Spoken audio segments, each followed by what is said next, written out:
Assalamu alaikum everyone, welcome to Reader online class session. This is me, Professor Arshi Sajid, and today our topic is extrusion in hydra, planaria and earthworm.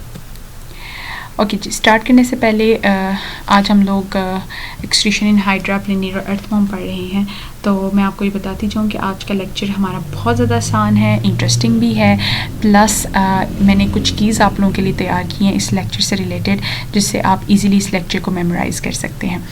Start करते हैं extrusion in hydra. यहाँ पे आपको short question जो है वो लिखा हुआ नज़र आ रहा है। इट्स मीन आपके पास इंपॉर्टेंट शॉर्ट क्वेश्चन है और पेपर पॉइंट ऑफ व्यू से भी इम्पॉर्टेंट है। अच्छा जी, जो हमारे पास हाइड्रा है ये हमारे पास फाइलम स्नाइडेरियन से बिलोंग करता है, इसे निडेरियन भी कहते हैं। और आप लोगों को याद हो कि हम इसे निडेरियन क्यों कहते हैं।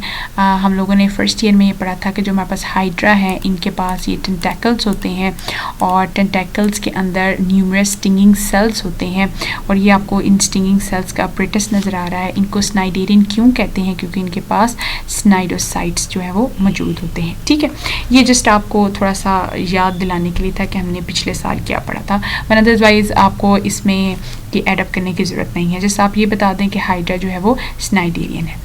प्लस ये चीज़ भी याद रखें कि जो हाइड्रा है वो हमारे पास सिंपलेस्ट ऑर्गेनिज्म है, और किसी भी सिस्टम को पढ़ने से पहले हम सिंपलेस्ट से शुरू करते हैं और फिर हम हायर एनिमल यानी मैन तक जाते हैं। तो एक्सक्रीटरी सिस्टम को पढ़ने से पहले हम लोग हाइड्रा से स्टार्ट लेंगे और फिर इंशाल्लाह हम लोग मैन तक जो है उसको कवर करेंगे। चूँकि हाइड्रा हमारे पास सिंपलेस्ट ऑर्गेनिज्म है तो इसके पास सच कोई भी एक्सक्रीटरी सिस्टम मौजूद नहीं है। ठीक है, जो भी हमारे पास वेस्ट प्रोडक्ट है वो अगर रिमूव होना भी है वो किसकी हेल्प से होता है? With the help of diffusion होता है। ठीक है जी। प्लस इसकी जो बॉडी फ्लूइड है वो आइसोटोनिक है टू द इन्वायरमेंट। क्या मतलब है इस चीज़ का? इसका मतलब ये है, जो हम लास्ट लेक्चर्स में भी पढ़ रहे हैं, वो ये है कि जो हमारे पास इंटरनल बॉडी फ्लूइड है हाइड्रा का और जो बाहर का फ्लूइड है वो ये दोनों आइसोटोनिक है। मीन जितना वाटर एंटर हो रहा है उतना ही वाटर बाहर भी रिमूव आउट हो रहा है, जितने सॉल्ट्स एंटर हो रहे हैं उतने ही सॉल्ट बाहर भी हो रहा है, तो इसकी नेट मूवमेंट जो है वो ज़ीरो होती है। तो पीछे हमारे पास जो वेस्ट रह गया है इसको हम कैसे रिमूव करेंगे? इसको हम रिमूव करेंगे with the help of diffusion. आपको पता है जो हाइड्रा है इसके वेस्ट की जो तादाद है या कंसंट्रेशन है वो जिस्म के अंदर ज़्यादा है और बाहर जो है वो कम है, और डिफ्यूजन हमेशा फ्रॉम हाई टू लो की तरफ जो है वो मूव आउट करती है। तो इस तरह हम जो वेस्ट है वो जिस्म से बाहर निकाल लेते हैं with the help of diffusion. तो अगर आपसे एक क्वेश्चन पूछा जाए कि हाइड्रा के अंदर एक्सक्रीशन कैसे होती है, तो आप बताएंगे कि जो हाइड्रा है एज सच इसके पास कोई भी एक्सक्रीटरी सिस्टम मौजूद नहीं है। अगर इनके जिस्म से वेस्ट रिमूव आउट होना भी होता है तो वो with the help of diffusion होगा। उसके बाद नेक्स्ट चलते हैं एक्सक्रीशन इन प्लेनेरिया। प्लेनेरिया हमारे पास फाइलम प्लेटीहेल्मिन्थीज से बिलोंग करता है, और प्लेटीहेल्मिन्थीज की जो बॉडी है वो अनसेगमेंटेड है। अनसेगमेंटेड का क्या मतलब है? अनसेगमेंटेड का मतलब है कि इनके जिस्म में कोई भी खाना मौजूद नहीं होता। ठीक है जी, मीन्स इनके जिस्म जो है वो खाने के बगैर होते हैं, और इनको हम फ्लैट वर्म्स भी कहते हैं। इन फ्लैट वर्म्स को हमने हैबिटेट की बेस पे दो में डिवाइड किया है। इन प्लेटफॉर्म्स को हैबिटेट की बेस पे हमने दो में डिवाइड किया है। एक है फ्रेश वाटर प्लेटफॉर्म और दूसरा है पैरासिटिक प्लेटफॉर्म। जो फ्रेश वाटर है, अब आपको नाम से ही पता चल जाना चाहिए जो फ्रेश वाटर है इसका इन्वायरमेंट कैसा होगा। जो फ्रेश वाटर है इसका इन्वायरमेंट हाइपोटोनिक होता है, और हाइपोटोनिक इन्वायरमेंट क्या होता है? जिसके अंदर वाटर बहुत ज़्यादा होता है। तो इसका मतलब ये है कि जो फ्रेश वाटर प्लेटफॉर्म्स हैं वो इस एक्सेस वाटर को बाहर निकालेंगे। क्यों? क्योंकि जब बाहर पानी इन्वायरमेंट में बहुत ज़्यादा होगा तो ऑब्वियसली वो उनके जिस्म में भी एंटर होगा, और जब एक्सेस वाटर जिस्म के अंदर दाखिल हो जाता है तो उसको रिमूव आउट भी करना होता है।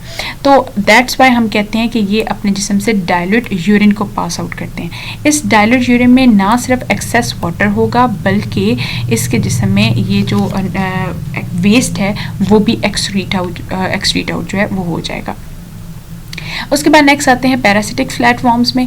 पैरासिटिक फ्लैटफॉर्म्स का क्या मतलब है? ऐसे फ्लैटफॉर्म्स जो कि अपने होस्ट के अंदर रहते हैं और वहाँ जो है वो डिजीज़ कॉज करते हैं। तो हमारे पास कुछ प्लेटफॉर्म ऐसे हैं जो पैरासिटिक जो है वो मोड ऑफ न्यूट्रिशन जो है वो अप्लाई करते हैं, और इसके अंदर जो होस्ट है वो भी आइसोटोनिक है, और मीन्स कि हमारे पास जो प्लेनेरिया है और जो होस्ट का इन्वायरमेंट है ये दोनों एक जैसे हैं, ये आइसोटोनिक हैं।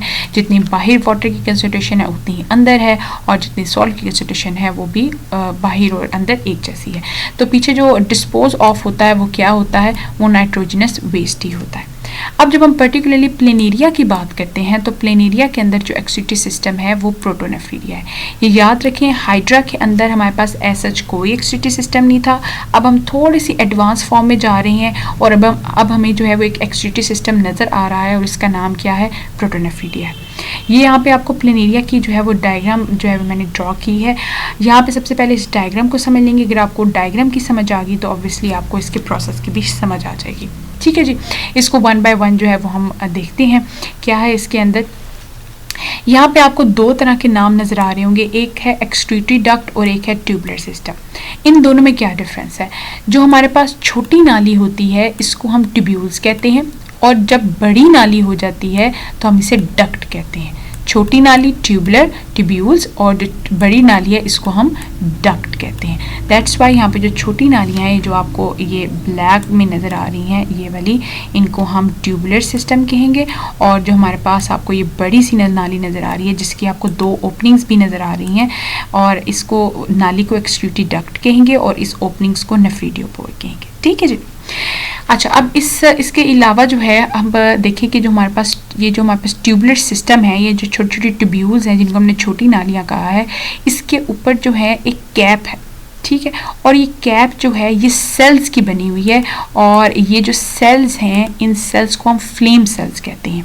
और ये फ्लेम सेल ऐसे हैं कि इनके ऊपर टफ्ट ऑफ सीलिया मौजूद होता है।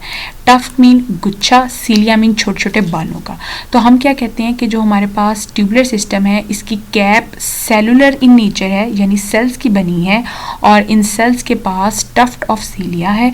और सीलिया का क्या काम होता है कि वो अपनी तरफ धकेलता है किसी चीज़ को, और वो किस चीज़ को धकेलेगा, इस प्लेनेरिया के अंदर मौजूद फ्लूइड को, और इस फ्लूइड का नाम है इंटरस्टिशियल फ्लूइड। ठीक है जी।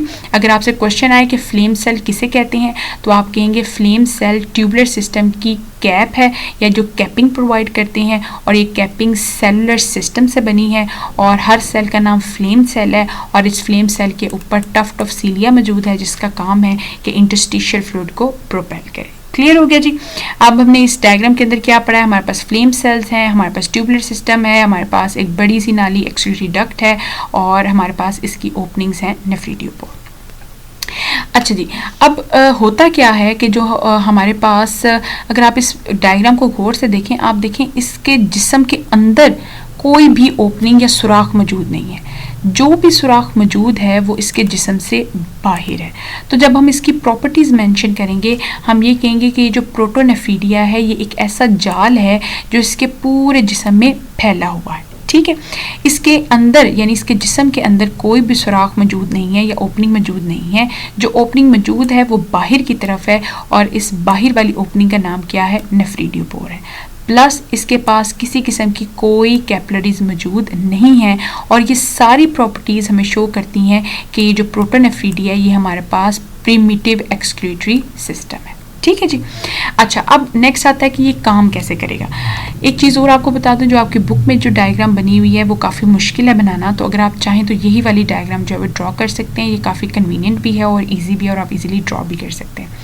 अच्छा जी, अब हम आते हैं प्रोसेस की तरफ। होता क्या है कि सबसे पहले जो इंटरस्टिशियल फ्लूइड इसके जिस्म में घूम रहा है इसके अंदर वेस्ट मौजूद है। अब होता क्या है कि जब जो हमारे पास फ्लेम सेल्स हैं इनके पास सीलिया मौजूद है। सीलिया जब बीट करते हैं तो इस इंटरस्टिशियल फ्लूइड को अपनी तरफ धकेलते हैं। जब इंटरस्टिशियल फ्लूइड इनके पास आ जाता है तो जो फ्लेम सेल्स हैं वो इस फ्लूइड को पास करते हैं टुवर्ड्स द ट्यूबुलर सिस्टम। ठीक है, ट्यूबुलर सिस्टम के बाद ये जो वेस्ट है वो मूव आउट होता है टुवर्ड्स द एक्सक्रीटरी डक्ट, और फिर एक्सक्रीटरी डक्ट के बाहर जो एक ओपनिंग है नेफ्रीडियोपोर, इसके थ्रू जो है वो जो वेस्ट है वो रिमूव आउट हो जाता है। अगर हम इसकी नंबरिंग करें तो नंबरिंग हम लोग कुछ इस तरह करेंगे। सबसे पहले जो है वो हमारे पास इंटरस्टिशियल फ्लूइड से वेस्ट जो है वो इकट्ठा होगा, देन इसके जो सीलियाँ है वो इसको प्रोपेल करेंगे towards the flame cell. Flame cell के बाद ये जो वेस्ट है वो मूव होगा टुवर्ड्स द ट्यूबुलर सिस्टम और फिर जाएगा एक्सक्रीटरी डक्ट में, और एक्सक्रीटरी डक्ट के बाद ये नेफ्रीडियोपोर के पास जाएगा और नेफ्रीडियोपोर से ये रिमूव आउट हो जाएगा। और मेरे ख्याल से अब आपको इसकी समझ आ जाएगी। ठीक है जी। अच्छा, इसके बाद आगे चलते हैं। यही मैकेनिज़्म जो मैंने आपको की में अभी बताया, इसको हम की में लिखते हैं कि सबसे पहले वेस्ट कलेक्ट होगा कहाँ पे, इंटरस्टिशियल फ्लूइड में, देन वो मूव करेगा टुवर्ड्स द फ्लेम सेल के बाद ट्यूबुलर सिस्टम में, ट्यूबुलर सिस्टम के बाद देन एक्सक्रीटरी डक्ट में, और फिर नेफ्रीडियोपोर से ये रिमूव आउट हो जाएगा। अच्छा जी, फिर आता है जी फ्लेम सेल के मैंने आपको बताया था फ्लेम सेल क्यों कहते हैं या इसकी प्रॉपर्टी क्या है कि फ्लेम सेल जो है एक ट्यूबुलर स्ट्रक्चर के ऊपर कैपिंग के तौर पर प्रोवाइड किया जाता है और ये सेलुलर इन नेचर है। सेलुलर मीन कि सेल्स के बने हैं और इसका काम क्या है कि इसके पास स्टफ्ड ऑफ सीलिया मौजूद होता है जिससे जो इंटरस्टिशियल फ्लूइड है वो प्रोपेल होता है और इसी की मदद से हम वेस्ट को रिमूव भी कर पाते हैं। नेक्स्ट क्वेश्चन ये भी आपसे पूछा जा सकता है, ये बहुत इंपॉर्टेंट शॉर्ट क्वेश्चन है कि फ्लेम सेल के बारे में लिखें या इसको फ्लेम सेल क्यों कहा जाता है। तो इसको फ्लेम सेल इस वजह से कहा जाता है कि जिस साइंटिस्ट ने सबसे पहले इसको डिस्कवर किया या इसको देखा तो उसे लगा कि जब ये जो फ्लेम सेल है ये बीट कर रहे होते हैं तो इस तरह लगता है जिस तरह आग का शोला हो, वो भड़क रहा हो। तो that's why because it looks like flickering flame, that's why these cells are called flame cells. ठीक है, इसके अलावा और कोई वजह नहीं है कि हम इसे फ्लेम सेल्स क्यों कहते हैं। उसके बाद नेक्स्ट चलते हैं जी एक्सक्रीशन इन अर्थवॉर्म। ये हमारे आज के लेक्चर का लास्ट टॉपिक है, एक्सक्रीशन अर्थवॉर्म। जो अर्थवॉर्म है ये फाइलम एनिलिडा से बिलोंग करता है और ये सेगमेंटेड एनिमल्स हैं। सेगमेंटेड एनिमल्स मीन ऐसे एनिमल जिनके खाने हों। अगर आप इस डायग्राम को देखें, एक ये खाना है, एक ये खाना है और एक ये खाना है और एक ये खाना है, और ये डिपेंड करता है उसकी बॉडी पे कि उसकी बॉडी कितनी लंबी है। जितनी ज़्यादा लंबी होगी उतने ही ज़्यादा उसके पास सेगमेंट्स होंगे। अच्छा जी, अब हम थोड़ी मज़ीद और एडवांस फॉर्म की तरफ आ रहे हैं। पहले हमने हाइड्रा में बिल्कुल भी कोई एक्सक्रीटरी सिस्टम नहीं पढ़ा, फिर थोड़ा हमारे पास एक्सक्रीटरी सिस्टम आया, उसका नाम हमने प्रोटोनेफ्रीडिया दे दिया जो कि प्रिमिटिव सिस्टम था। अब हमारे पास थोड़ा सा एडवांस सिस्टम आया है जिसको हम मेटानेफ्रीडिया कहते हैं। तो अगर आपसे पूछा जाए मेटानेफ्रीडिया क्या है तो आप कहेंगे कि ऐसा एक्सक्रीटरी सिस्टम जो कि अर्थवॉर्म के अंदर या एनिलीड्स के अंदर मौजूद होता है या सेगमेंटेड एनिमल्स के अंदर मौजूद होता है, उनको हम क्या कहते हैं, मेटानेफ्रीडिया कहते हैं। अच्छा, इसकी प्रॉपर्टीज़ देख लेते हैं। Each segment has pair of nephridia. Her segment के अंदर जो है आपके पास ये एक्सक्रीटरी सिस्टम रिमूव करने वाला सिस्टम जो है वो मौजूद होगा। हर खाने के अंदर अपना अपना एक्सक्रीटरी सिस्टम मौजूद होगा, ठीक है, और वो भी पेयर की फॉर्म में मौजूद होगा। इसके अलावा अब जो हमारे पास इस डायग्राम को स्टडी कर लेते हैं। जो आपकी बुक के अंदर डायग्राम दी गई है वो अगेन इस टाइप की है और इसको बनाना काफ़ी मुश्किल है और ये काफ़ी कॉम्प्लेक्स है, तो हम ये सिंपल डायग्राम बनाते हैं। अब होता क्या है कि आपके पास, मेरे पास, हम सिर्फ यहाँ पे सिर्फ दो खानों को कंसिडर करेंगे। पहला खाना है कि जो हमारे पास, अब देखें इसके अंदर इंटरनल ओपनिंग भी मौजूद है। जिस्म के अंदर भी एक ओपनिंग मौजूद है और जिस्म के बाहर भी एक ओपनिंग मौजूद है। जो जिस्म के अंदर एक ओपनिंग मौजूद है इसका नाम है नेफ्रीडियोस्टोम। क्या नाम है? नेफ्रीडियोस्टोम, या इसे नेफ्रोस्टोम भी कहते हैं, बात एक ही है। तो जो जिस्म के अंदर ओपनिंग है इसका नाम नेफ्रीडियोस्टोम है और इसके पास भी सीलिया होता है, तो हम इसे सिलिएटेड ओपनिंग भी कहते हैं। मीन ऐसी ओपनिंग जिसके पास सीलिया हो उसे हम सिलिएटेड ओपनिंग कहते हैं और इस सिलिएटेड ओपनिंग का नाम क्या है? नेफ्रीडियोस्टोम या नेफ्रोस्टोम। उसके बाद इस नेफ्रीडियोस्टोम से एक नाली जो है वो अराइज होती है। इस नाली को हम कहते हैं कलेक्टिंग डक्ट, और इस कलेक्टिंग डक्ट के ऊपर आपको एक गुच्छा सा नज़र आ रहा होगा और ये गुच्छा किसका है? ये कैपिलरीज का है। और ये कलेक्टिंग डक्ट अगेन ख़त्म होती है एक ब्लैडर के अंदर, और जो एक स्वेलन पोर्शन होता है, स्वेलन पोर्शन का नाम ब्लैडर है, और अगेन एक बाहर जो है वो एक ओपनिंग जो है वो खुलती है और इस बाहर की ओपनिंग का नाम क्या है? नेफ्रीडियोपोर है। अच्छा, अब इसके जो जिस्म के अंदर फ्लूइड है, इस फ्लूइड का नाम है स्लोमिक फ्लूइड। आपको याद होगा कि हमने स्लोमिक कैविटी पढ़ी थी। जिन ऐसे एनिमल जिनके पास ट्रू कैविटी मौजूद होती है और उनको हम स्लोमिक एनिमल्स या स्लोमेट्स कहते हैं, और इनके पास जो फ्लूइड होता है उसको हम स्लोमिक फ्लूइड कहते हैं। तो अब होता क्या है कि जितना भी ये स्लोमिक फ्लूइड है, इसको जो है, इसकी जाहिर सी बात है इसी फ्लूइड के अंदर क्या मौजूद है? वेस्ट मौजूद है। इसको ये जो सीलिया है ये बीट करते हैं और प्रोपेल करते हैं टुवर्ड्स द नेफ्रीडियोस्टोम। उसके बाद ये जो फ्लूइड है वो जाता है कलेक्टिंग डक्ट के पास, और यहाँ पे फिर आपको पता है कैपिलरीज लगी हुई हैं। और कैपिलरीज का मकसद क्या है? कैपिलरीज का मकसद है कि जितना भी मटेरियल को आप रीअब्जॉर्ब करवाना चाहें आप करवा सकते हैं। इसको मैंने यहाँ पे डिस्क्राइब किया है ये फॉर एग्जांपल ये ब्लू वाली जो है ये आपके पास कलेक्टिंग डक्ट है और ये जो रेड वाली है ये आपके पास कैपिलरीज है। अब आप देखें जो हमारे पास फ्लूइड गुजर रहा है इसके पास वाटर भी है, इसके पास सॉल्ट भी है, इसके पास वेस्ट भी है। तो हम करते क्या है कि जो एक्सेस वाटर है या एक्सेस सॉल्ट है जो आपके जिस्म में स्टिल ज़रूरत है जिसकी और आप इसे खोना नहीं चाहते, तो हम क्या करते हैं वाटर और सॉल्ट को इन कैपिलरीज की मदद से रीअब्जॉर्ब करवाते हैं। सॉल्ट और वाटर को वापस इन कैपिलरीज में भेज दिया जाता है और एक कैपिलरीज की मदद से वाटर और सॉल्ट इस जिस्म का दोबारा हिस्सा बन जाते हैं। पीछे रह गया वेस्ट, वेस्ट को आपने आगे जो है वो मूव ऑन करवाते रहना। वेस्ट आगे आ गया, वेस्ट को हम नेक्स्ट ब्लैडर में भेज देंगे और ब्लैडर से आगे जो है ये नेफ्रीडियोपोर से बाहर चला जाएगा। ठीक है जी। अच्छा, अब शुरू में इसकी प्रॉपर्टीज़ देख लेते हैं। प्रॉपर्टीज़ क्या हमने पढ़ी हैं कि each segment has pair of nephridia. इस जो स्लोमिक फ्लूइड है, इस खाने का जो स्लोमिक फ्लूइड है ये जो है यहाँ से जो है इसका वेस्ट बाहर निकल आएगा और ये जो इस खाने का स्लोमिक फ्लूइड है इसी तरह एक अगले जो एक्सट्रीटी मेटानेफ्रीडिया है उसका नेफ्रीडियोस्टोम जो है वो इस खाने के अंदर होगा। तो जो हर खाना है आप ये ना समझें कि सिर्फ इस खाने का ही जो है वो वेस्ट जो है वो रिमूव आउट होगा। इस खाने का जो वेस्ट है वो अगले वाला जो है मेटानेफ्रीडिया उसको कंट्रोल करेगा।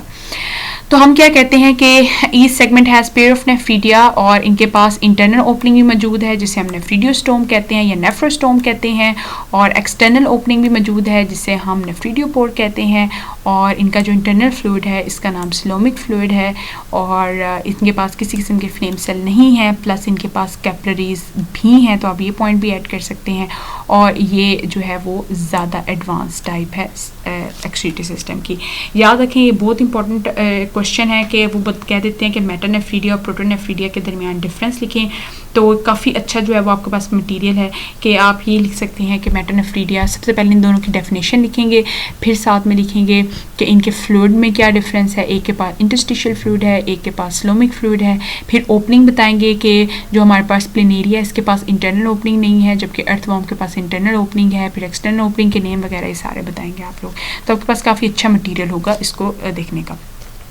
तो अगर हम लोग मैकेनिज़्म देखें और अगर हम इसकी भी जो है वो नंबरिंग कर दें कि हमारे पास किस तरह जो है ये नंबरिंग होगी, तो सबसे पहले स्लोमिक फ्लूइड से जितना भी वेस्ट है वो जाएगा टुवर्ड्स द नेफ्रीडियोस्टोम, नेफ्रीडियोस्टोम से देन जाएगा कलेक्टिंग डक्ट में। फिर यहाँ पे आपके पास कैपिलरीज से जो है वो रीअब्जॉर्प्शन होगी वाटर एंड सॉल्ट्स की, और फिर इसी तरह जो बाकी वेस्ट है वो जाएगा ब्लैडर के अंदर और फिर नेफ्रीडियोपोर से बाहर चला जाएगा।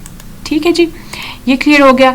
अच्छा, अब उसके बाद यही मैकेनिज्म मैंने यहाँ पे लिखा है। स्लोमिक फ्लूइड से सीलिया प्रिपेयर करेंगे, स्लोमिक फ्लूइड जाएगा नेफ्रीडियोस्टोम में किसकी मदद से, सीलिया की मदद से। Then it is move toward the collecting duct और फिर ये एब्जॉर्प्शन होगी with the help of capillaries. Waste जो है वो ब्लैडर की तरफ जाएगा और नेफ्रीडियोपोर से रिमूव आउट हो जाएगा। ठीक है जी, थैंक यू फॉर लिसनिंग।